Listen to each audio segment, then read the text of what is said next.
السلام علیکم ورحمۃ اللہ وبرکاتہ۔ ایک بڑا عجیب سا فتنہ ہمارے معاشرے میں پھیل رہا ہے۔ کہا جاتا ہے کہ جی حج عمرہ کرنے سے بہتر ہے کسی غریب کے گھر کا خرچہ اٹھا دیا جائے، مسجد میں قالین دینے سے بہتر ہے کسی ننگے کو کپڑا پہنا دیا جائے، مسجد میں پنکھے لگانے سے بہتر ہے کسی غریب کے گھر راشن دے دیا جائے۔ یعنی کہ ان نیک کاموں کا آپس میں اس طرح تقابل کرنا اور ایک دوسرے کے مقابلے میں لا کے کھڑا کرنا، یہ انتہائی بے ادبی اور گستاخی ہے۔ یہ کوئی انسانی ہمدردی نہیں ہے۔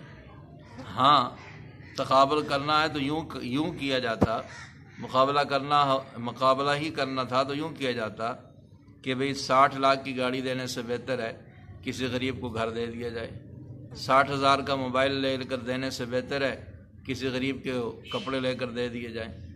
اسی طریقے سے اپنی شادی پہ ڈالروں، ہزاروں، لاکھوں ڈالر اڑانے خرچ کرنے سے بہتر ہے کسی غریب کی بچی کی شادی کر دی جائے۔ تو یہ جو فضول کاموں میں اپنا مال خرچ کرتے ہیں، اس موقع پر ہمیں غریب کیوں نہیں یاد آتا؟ اس موقع پر ہمیں کسی غریب کی بیٹی کیوں نہیں یاد آتی؟ اس موقع پر ہمیں کوئی بھوکھا کیوں نہیں یاد آتا؟ صرف نیکی کا کام کرنے پر ہی غریب یاد آ جاتا ہے۔ خدا را اس چیز سے احتیاط کریں۔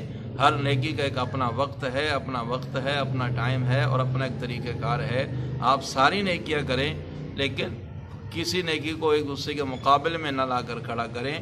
فضولیات سے بچیں۔ جو پیسہ آپ فضول خرچ کرتے ہیں وہ اگر کسی غریب کو دے دیں تو وہ بہتر ہے، نہ یہ کہ کسی کو حج عمرے سے روکنا۔ اللہ ہمیں سمجھ کر عمل کرنے کی توفیق عطا فرمائے۔